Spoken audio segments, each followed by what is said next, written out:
what's up from you? Are you interested in lack of skill? Yeah. Or maybe some suck. I'm just a new guy for the love of game. We don't go, I know it's bad. Times have changed, but not by mad. Don't you know that games are my thing? Yeah, I know it's getting real late. Come on, look at me. I even do storytelling. Also, podcasts on great game subjects. Okay, yeah, I'm not a Markiplier or a PewDiePie. But hey, that's what makes me so unique, right? Right? Right? And hello, welcome to another episode of the NIKO Show. That's right. NIKO is finally back after a couple weeks of not doing shit, and there's actually a good reason behind that on why the next entry into the NIKO Show has been taking so long. It's not a very good reason, but it's a reason and an excuse that I'm willing to make.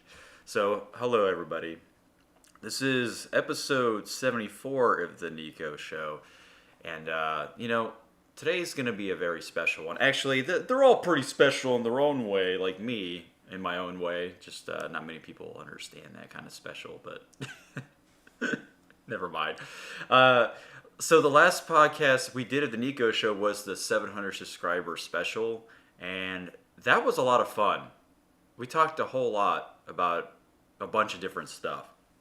And, geez, I can't even listen to the top of my head of what we talked about, but it was good. I really liked it. It was a longer one on the NIKO Show, and before I couldn't make the episodes so long because whatever podcasting website I use to publish my podcast, so they can also go on Spotify, I had to cut down on like how much memory capacity I have on the website. It was like, I think it was at 200 megabytes of storage, and then I had to drop it down all the way to 50. And for a little bit, we can only post like one episode a month. But my posting on those websites aren't that great anyways. I'm kind of caught up now, but nowadays I resubscribe to getting that more storage and space so I can put more podcasts out on there, so we don't have to, for anybody who has found me through Spotify, doesn't have to wait as long. It's great. So I've had a change of luck in recent weeks, which is really nice when it comes to funds and stuff. Still looking for that second job, which I might have a really nice one coming this Monday. It's for a fitness assistant fitness director job, and I'm really excited about that. So we all know me and doing personal training and training others, but yeah, that's besides the point. But now I feel more comfortable doing these podcast episodes because I don't have to cut myself so short in terms of length. But but I had to make that sacrifice, so I appreciate anybody who bear witness to that. Has listened to those shorter episodes. And just like me, when I listen to people's podcasts on Spotify, if I'm used to them posting, I don't know, hour-long episodes, and I see they start doing 30, I'm like, you get I think I mentioned this in a previous episode, but you get so complacent with that duration of episodes, and then when you see something shorter, like maybe 10 minutes, 30 minutes, compared to the usual hour, you're like, I don't want to listen to this. But length shouldn't matter entirely, because if it's a podcast you like, then it could be the subject that they're talking about you don't like, and you definitely don't want to watch it. But still, I think we kind of get an understanding of where I'm coming from. But anyway, bottom line, I just want to say thanks, guys, for understanding that. And if you haven't seen those episodes with 30 minutes, that's fine. Who cares, right? So moving on. This podcast episode is going to be great because we've only done one Star Wars podcast, and it wasn't even. It was like it was on Star Wars doing basically like the multiverse and redoing the sequel trilogy movies, just omitting them and stuff like that. We haven't actually done a Star Wars podcast where we talk about how I feel about Star Wars and my upbringing on that. And then we're getting to the juicy part, which is the Star Wars video games. That's something that I've been wanting to talk about. So the reason why it's been a couple weeks since my last NIKO Show podcast, because I was trying to get a collab going, like a special guest on the podcast to do, a collab Star Wars video game stream. And I was talking to these guys, Echo Based Network, and, if they ever find this podcast, I'm not, like, ratting on or dogging on them or anything, but I thought, I was hoping I was going to collaborate with them. We got in touch, and they never reached back out to me. And, it was like a back and forth type situation. I was letting them know what what we were going to talk about, what my YouTube channel was, and one of them subscribed to it, and then that was it. And I was like, okay. So I never heard anything from them afterwards, and I could have done a follow-up, but, I was waiting for an answer, and I never got one. And, I understand people are busy doing their own stuff. They have their own podcast, so I'm not going to be, I'm not going to be too butthurt about it, So just in general, I was trying to get, other people from Star Wars channels to podcast with me. I really wanted Echo Based Network. It would have been really cool. They're really cool guys. If you like anything Star Wars related, Coach and Nick are really great. Echo Based Network. And in fact, you should leave this podcast right now because it's trash. Liar! Okay, well, Anakin says no, so you have to stay. Sataki says, hello, are you native English? I'm Japanese. How did you study English? I didn't. Actually, I studied English by living with my parents. Hey, Zod, what's up, dude? Welcome. So, the big thing about today's stream is that, like I said, we get to talk about my upbringing with Star Wars, my connection to it, and then, why I like it so much and why I am still addicted to the Star Wars mythos and universe and stuff, which many of you are. And, if you're not, that's perfectly fine. But I'm sure the people that aren't into Star Wars understand why other people are into it. Because Star Wars is so saturated and obnoxious these days. It's just like kind of in your face almost every day. And it's been, it's been like that for a very long time, but it's even more prevalent these days. So this is great. And then just talking about Star Wars games in general and what they mean to me and my history and track record with Star Wars video games and stuff. And of course we'll talk about the current situation with Lucasfilm Gaming and all that jazz, of course. I mean, how can we not? It's all everybody that appreciates Star Wars or does, news related podcasts or informative videos on YouTube. Yada, so on and so forth. It's, it's a very hot take or a hot topic right now, which for anybody who's played Star Wars games that have liked them and they see this news because they've been disappointed with EA for so long, this is great news for everyone. And I think that goes without saying. I'm actually excited to see what the next 5 to 10 years brings us. And God, next 10 years I'll be in my early 40s. Oh my God, I don't even want to fucking think about that. Stop right there, criminal scum. I don't even want to think about that. But that's besides the point. It's gonna be interesting, and I'm excited to see what these different companies do for these games. These developers have probably been wanting to make Star Wars video games ever since EA basically took the mantle. And that, that's not saying that EA is not going to make any more Star Wars games. I mean, I know they're a publisher and everything, but they're still going to have other companies make Star Wars games for them. Like, for example, Jedi Fallen Order 2 or Star Wars Battlefront 3, which we don't need. Unfortunately, we could, they could do the smart thing, just keep making Battlefront 2 bigger and bigger with more levels and characters. But, whatever. They want to make another flop. in the beginning and make it good in the end, that's whatever. 3 strikes, you're out at that point. So we'll get into talking about that stuff in a little bit. I probably should have mentioned this in the beginning. So if you're just tuning into the NIKO show and you have no idea what it is, the NIKO show is just a podcast that's just talking about mainly gaming. I have done a couple of scenarios to where I just talk about stuff that's not gaming. I've talked about my book before for an entire episode. I've talked about just Star Wars multiverse, for example. So there are times where we don't just specifically talk about video games. I think for the Halloween special I did, which I had a lot of fun doing, we didn't have that much of a big outcome on that, but that's okay. I had fun doing that. It was cool. I liked to show spooky stuff and talk about spooky creatures and all that. And I think we did tie video game stuff to it in the end.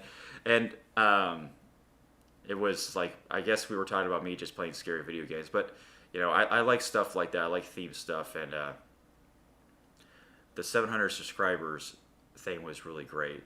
So that was the previous episode. Sataki, I'm not going to do what you ask if you don't like it. And I'm sorry to hear that, good sir. Actually, this should be helping you learn English. You understand pretty good. So, appreciate you being here. So, the Star Wars video games, my upbringing with that, we'll just get down to the nitty gritty. So, we have to dive a little deeper than that. We have to go back to the beginning of how I even came into reach of playing Star Wars video games, way back in the early 90s, or mid 90s. Let's see, I was born in 1989, and I think, oh my god, I think it was early 90s to mid 90s. It's kind of, because around that time there was a lot of Star Wars games that were already released as is, and my brothers and I think we rented a lot of Star Wars. Yeah, I'm pretty sure we rented a lot of Star Wars games. We also owned a lot for PC. But before we get into that, Star Wars. Yes, the good old Anakin. The good old No and the liars. Star Wars has been with me as long as I can remember. The movies, the genre, like I said, the mythos, the universe as a whole. It has been with me, like I said, as long as I can remember. Ever since I was able to remember anything, when I knew I was partially in control of my life.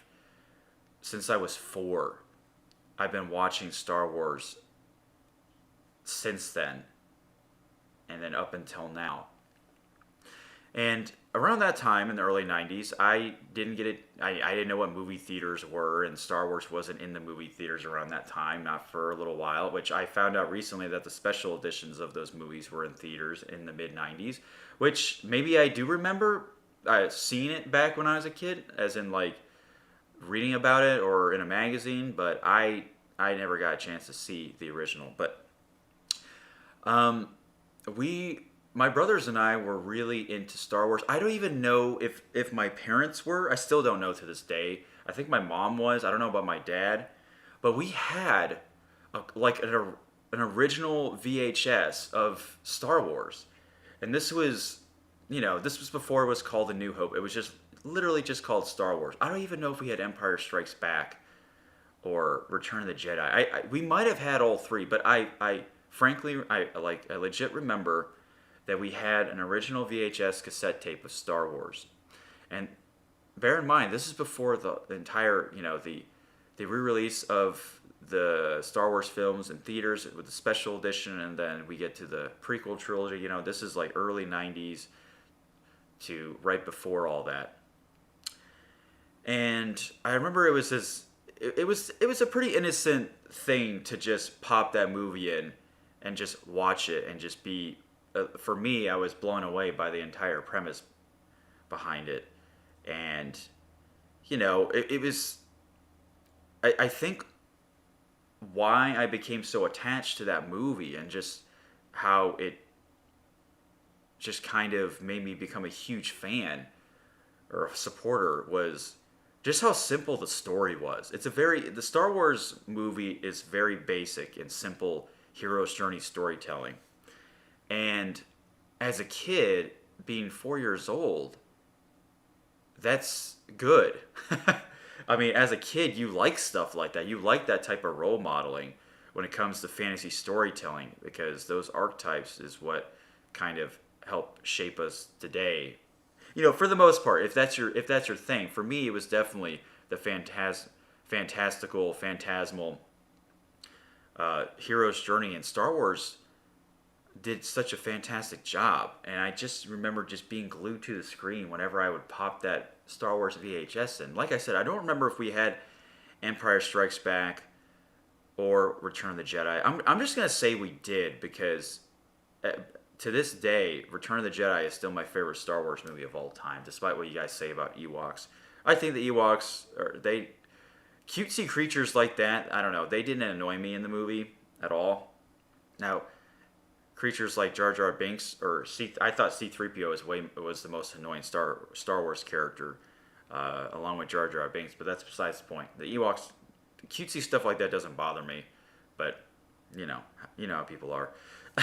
People don't like to see that, apparently, in something in Star Wars related. I don't know. I still don't understand it, but I try to, and I just get nowhere. So right then and there, as soon as I started watching Star Wars, I became, like I said, attached to it. My brothers and I were very attached to it. And what better way to expand on that, to become more incorporated or more involved? Now, this is around the time when they started releasing the Thrawn Trilogy book. This is when Star Wars started to become really relevant again, because the lineup of books was a big deal, because we didn't get episodes 7, 8, and 9, and that's something I didn't even realize that they were at the time. I didn't know they were planning on releasing new movies or something, or books were even being made. I just only knew what was right in front of me around that time, around that age, which was the movies and the games. Now, we had a Super Nintendo and an original Nintendo around that time. We even had an Atari, but I don't remember if there's any Star Wars games that were released for the Atari. Maybe there was, but we just didn't have them. I remember faintly for the Super Nintendo playing like Super Star Wars, and not even Super. I think it was Super Star Wars, or was it Empire Strikes Back? I do remember how difficult that game was, but it didn't make me mad. I just didn't understand how to play it, because it was so bombastic on how the premise of that game was. It was almost like a Super Ghouls and Ghosts on roids or something. It was absolutely, positively ridiculous on how that shit was. I don't even know why those games were created. It was ridiculous on how difficult they were, and probably how rage-inducing they were. But I just didn't understand it. We also played the original Star Wars game on the first Nintendo, and I remember just not knowing what the fuck to do. Like, I had no idea what I was doing in that game, because it takes place during the first movie, and I just remember flying around in a speeder, going in a cave or a city or something. I don't know if it was even open world or just tiny little map you go on. I just barely understood that shit too. It kind of reminded me of the first Ninja Turtles game, which I barely understood that. The only thing I understood about with that game was just the side-scrolling aspect, but traveling around, I just didn't think anything of it. So, watching, at least me and my brothers kept watching like the Star Wars movies and stuff that kept us going until the next Star Wars video game came out. Because, there was, even around that time, there was a lot of Star Wars games, and a lot of, I would say half of them were hits and half of them were misses, at least, for me. Around that time you had, or maybe even before, you had the arcade versions of the Star Wars games like X-Wing and TIE Fighter, and I've been in one of those, and it's pretty freaking cool. I played it digitally on my computer, of course, but I've also been in an arcade joint where I got to actually sit in the cockpit of like a TIE Fighter or an X-Wing type arcade, and that was a lot of fun. Those games aren't that long, by the way. It's very short. think it's like one mission or something. But it was, around that time, it was pretty mind blowing. And it's just like, yeah, I'm in a cockpit of an X-wing. I don't even remember when that actually happened. I think that happened in my teens or something. I don't know if I did it early on as a wee lad, as a youngling. Haha, stupid Star Wars joke. But yeah, so we had the movies leading up to the next games. So as a few years go by, when pretty much up to when I have to look to see when Dark Forces came out. I think that definitely came out in the early 90s for sure. Oh, 95. Okay. So Dark Forces came out in 95, and then when did Dark Forces 2 come out? What's he doing? No, Goku. So that Dark Forces 2 came out in 97. So it wasn't until around when the special editions of Star Wars movies came out, that's when it became a new high for me with Star Wars in general. It's when like somehow I saw the advertising. I don't know if it was shown on TV or in a magazine, or I just somehow became like attached to following Star Wars special edition or something. And when it came out, we just instantly had it. I just remember we just had it the following day. And I remember popping the first Star Wars, A New Hope. That's when it was called A New Hope, right? And I remember them just talking about the special effects that they did for the movies and stuff. And oh boy, there was a lot of hate for some special effects because they didn't look that great around that time, especially Jabba the Hutt and A New Hope. But anyway, I just remember seeing the title crawl just saying A New Hope, and I think as a kid, I was like, oh, this is kind of different. And seeing Jabba the Hutt animated was different because, I never understood why he wasn't animated in the original Star Wars, but in Return of the Jedi, he became a slug and a puppet because the Star Wars VHS tape we had, he wasn't animated. He was this human character, this I think he was a Scottish actor, this burly bearded guy, and that's who Han Solo was talking to. And I remember them changing that and watching them change it. And I was like, okay, well now for continuity's sake this works, but it's just the CG was just terrible. And then they had Han walking on his tail, and that was really bad. And a lot of people didn't like that, for sure. But I to me, I appreciate that they at least tried, and I don't think it looks that terrible, but it's definitely, the puppet was way better in Return of the Jedi, which, he was a lot bigger in that movie too. It was crazy. It was crazy how big he was. But anyway, the Star Wars special edition thing, like I just remember watching those movies almost every day. I would watch Return of the Jedi almost every single day. Return of the Jedi was my favorite, and there was a couple things that they kind of butchered in that movie, like the Starlight Pit with the beak thing. It was not necessary. The CGI chick, the alien chick singing in the Jabba's palace was, I don't know, not necessary as well. Didn't need a song like that, but it didn't hurt me from liking the movie. It was just things that I wish they didn't mess with. But Return of the Jedi is still my favorite one out of all of them, and I just couldn't stop watching them and stuff. And to this day, I don't watch them as much to this day, but but it's still talked about. I still like discussing it with friends, and I watched recently Star Wars Clone Wars again, because I've only seen it once before, and I wanted to watch it all again. Stuff like that. Like the movies, I've watched them so many effing times that I remember everything that goes on in those things. But I should watch them again though, just because the original trilogy, just because I love those movies so much. So the special edition came out 95, right? I'm gonna look this up. Star Wars special. Okay, 97. 97 was when it came out. So 95.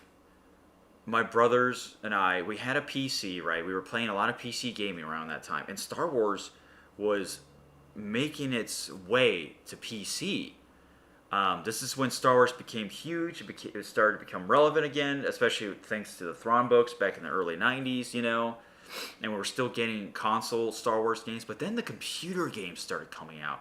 And that's when it really, really took form. With, going along with the special edition, Star Wars making a comeback in the theaters. And the very first Star Wars game I think I played was either on PC I think it was Dark Forces or Dark Forces 2.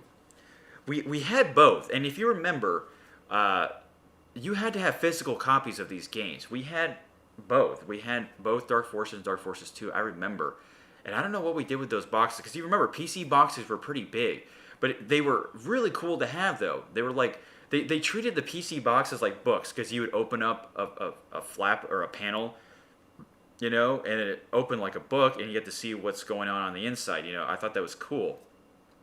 And World of Warcraft used to do that all the time too, which I thought was cool. Back at least when the first three, the original game and the 2 expansions came out. But, they just did that with PC gaming in general. The boxes were ginormous. But they were great. Like I didn't even realize that you could put those on display until nowadays. They're really good display boxes, and I have just game display boxes on my Virgin Nerd wall right now. I have like Doom Eternal, Animal Crossing, Breath of the Wild, and Xenoblade Chronicles. And it's just really cool display items. So I was always fascinated looking at these Star Wars boxes and stuff, and I was like, man, this is cool. I like this. Now, I don't know which I played first, though. It was either Dark Forces or Dark Forces 2. Because Dark Forces 2 came out in 97. And, oh my god. That's a long time since playing, Super Star Wars and the SNES and the NES versions and stuff like that. It's amazing how it all blurs together. So, I was thinking that they came out earlier than that. But if I don't know if we bought those 2 games at the same time or bought them chronologically. Maybe Star Wars Dark Forces was my first take of playing Star Wars on PC. But I do remember that around that time I was playing a lot of Doom. And Doom, when it came out on PC, it really set the bar on how shooters were played, right? There was a lot of Doom copies.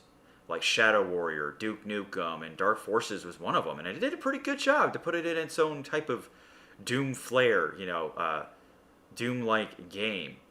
And that game scared me. Like, Star Wars games, I was a little wuss when I was a kid, man. Like, the original Diablo scared the hell out of me. Star Wars Dark Forces scared me. I think the thing that scared me in Dark Forces the most was one of the levels, it's a sewer line level. And it's actually my least favorite level to this day because I played it recently. I just don't like how it's like a labyrinth, and I hate levels like that. But that's not what scared me away. It was the fact that there was those, if you remember in the original Star Wars, those trash compactor monsters. Like, those were in that level, and that scared the hell out of me. I was always terrified of getting in the water. It was like a Jaws situation, Those whatever monsters were like sharks to me. And that, I think I stopped playing the game after that for a while because it just scared the hell out of me. And Dark Forces, it's a pretty dark game, aesthetic wise. It's not a bright and cheery game. Even if you're on maybe a sunny level, it still has some dark elements behind it. Like I said, the sewer level is in broad daylight, but those fucking creatures in this, oh my god, yeah, fuck that. But Dark Forces 2. Now this is a game that I remember fondly playing the hell out of, and this came around 97. I became so attached to this game. Dark Forces 2 is a game that I tried playing so much. Well, I did play it, but there were some times I couldn't because there was a couple levels that scared me. I think I was scared about the whole Jaws situation with Dark Forces 1. But I immediately stopped playing Dark Forces 1 when the second game came out. And as I keep saying, my brothers and I were just really into that. We got into the character of Kyle Katarn. And I didn't even know who Kyle Katarn was around Dark Forces 1. I just didn't pay any attention to it. But at Dark Forces 2, Kyle Katarn had a much more he had a better presentation value. This is when this was exciting because they started to do live action storytelling for the cutscenes and stuff, and they incorporated with 3D graphics like FMVs and stuff like that.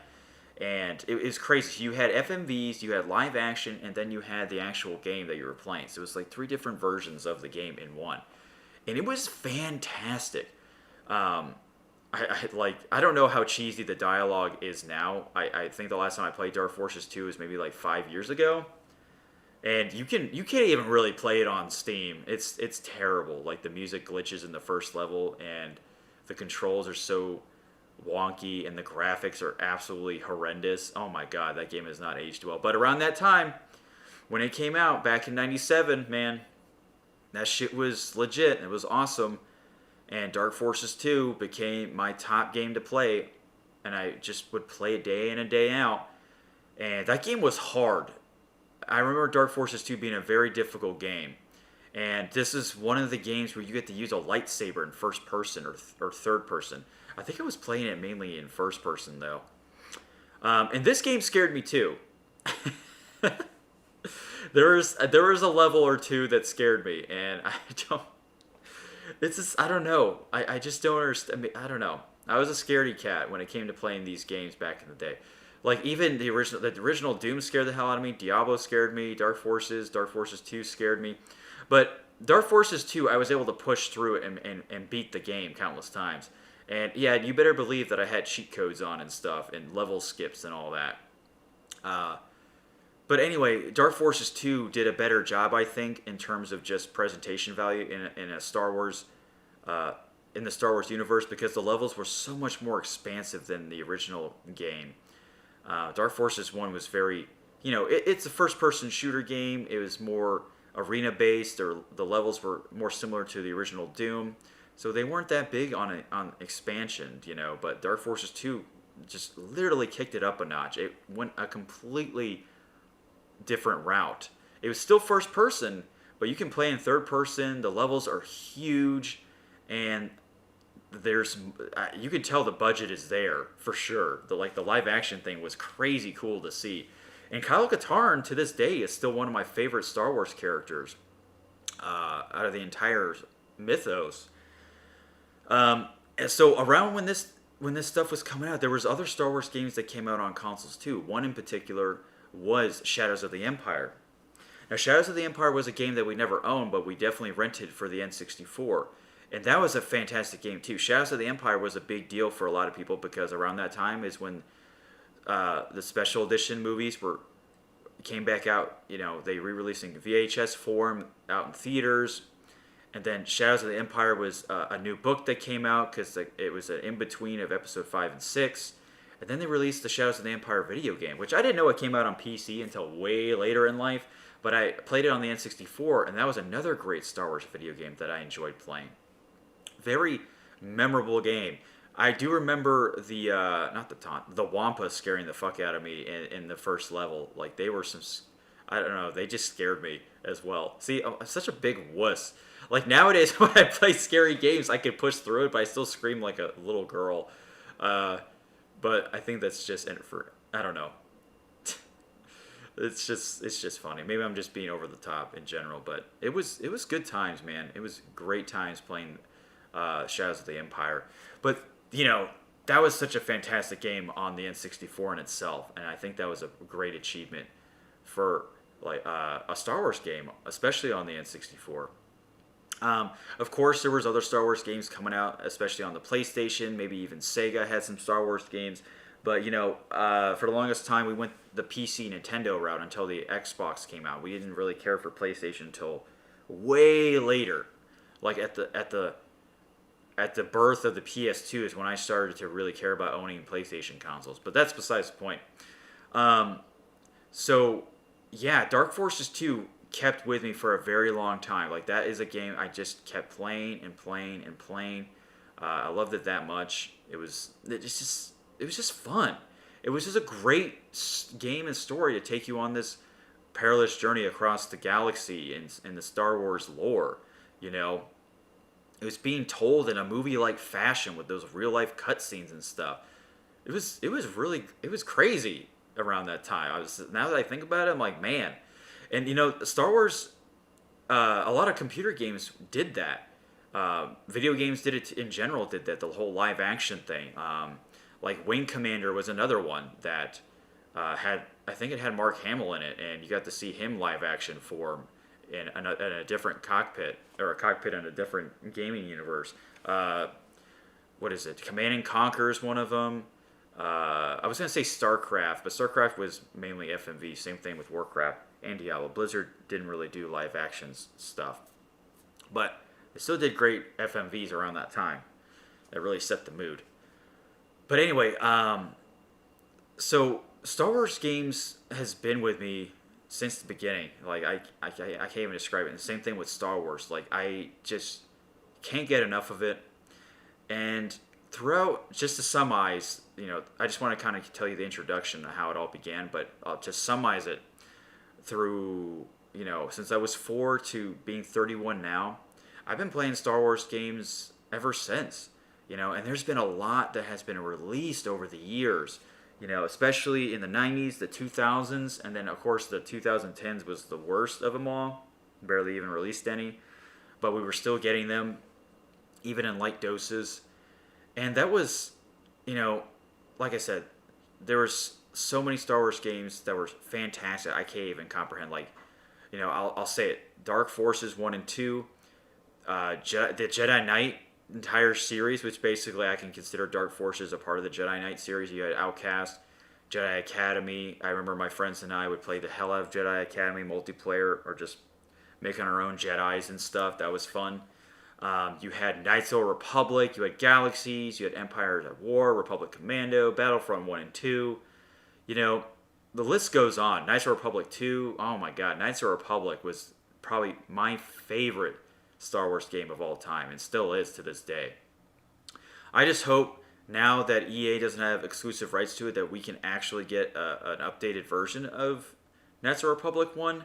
Not even like a remake or anything, just like updated, like Knights of the Republic 2 is, to where it can handle on modern computers and give us proper resolution. Like, I can't believe that shit hasn't happened yet. Like, I hate EA so much for that shit. But that's besides the point. But yeah, you can tell that there's been a lot of Star Wars games that have come out recently. And it wasn't until EA decided to, you know, take the mantle, take the reins, and really put a stick in the spokes, per se, in Star Wars games. And if you look at the list, ever since like the 2000s to now, like 2000 to 2010, the Star Wars games are just so far and many, so big and many. And then nowadays it's like 6 Star Wars games in the past 10 years, which is fucking pathetic. And 2 of them were, you know, some of them were games that people never really didn't give a shit about.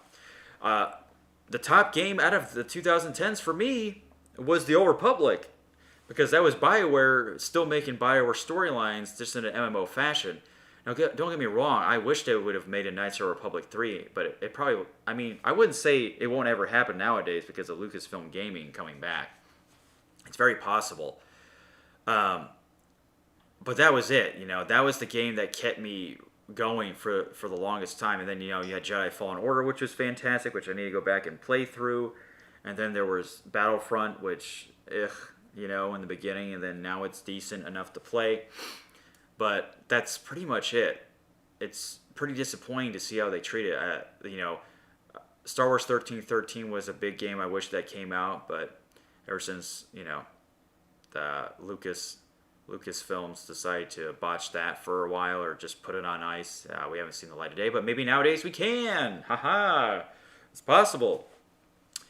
Now, to this day is a great time to be a Star Wars fan when it comes to playing the video games, because Lucasfilm Gaming is back. Like, we get to see these games made again. We get to see maybe remakes, brand new IPs, continuations of the stories that we love so much. the developers will have that freedom. Like, these guys get to make the Star Wars games of their dreams that they've always wanted to do. You know, they want to tackle this IP, this massive, massive universe, this genre of Star Wars storytelling. And there's so much nowadays with Star Wars storytelling. It's highly congested, maybe over congested, too much. But you know, if the video games are great, I'm not gonna care. Like, maybe we'll see the game that Visceral Games wanted to make. Maybe those developers at Visceral Games can now make that game they wanted to make, that third person adventure game, because that it would have been fucking fantastic. Maybe we'll see Star Wars 1313. Maybe we'll see a remake to Knights of the Republic, a remake of Dark Forces 1 and 2 with new age graphics. Oh my lord, that's just like nerdgasm for Star Wars fans, and for me it would be such a nice treat to see Kyle Katarn and Luke Skywalker, maybe even Jaden Core, for fuck's sake, just roaming around the galaxy once again. You get to see them with new age technology and all that jazz. Like, that's the most exciting thing. And I know Lucasfilm Games isn't just for Star Wars. I know it's for Indiana Jones and Fandango and so on and so forth. But I'm just strictly talking about Star Wars gaming. And oh my god, I hope deep down that these characters make a comeback, like Mara J, Kyle Katarn, Starkiller, Jaden Core. You know, I hope they make a comeback. I really do. And now that people can make those games, they can go back and make in-between stories. Maybe we'll get a Shadows of the Empire remake or a sequel somehow. Even though if you read the book for Shadows of the Empire, there can't be a sequel. It's a fantastic book, but it ends kind of on a tragic note in a way for one of the characters. I won't spoil it. But I don't know. Maybe something with Dash Rendar again. You know, like you can do that now, which is great.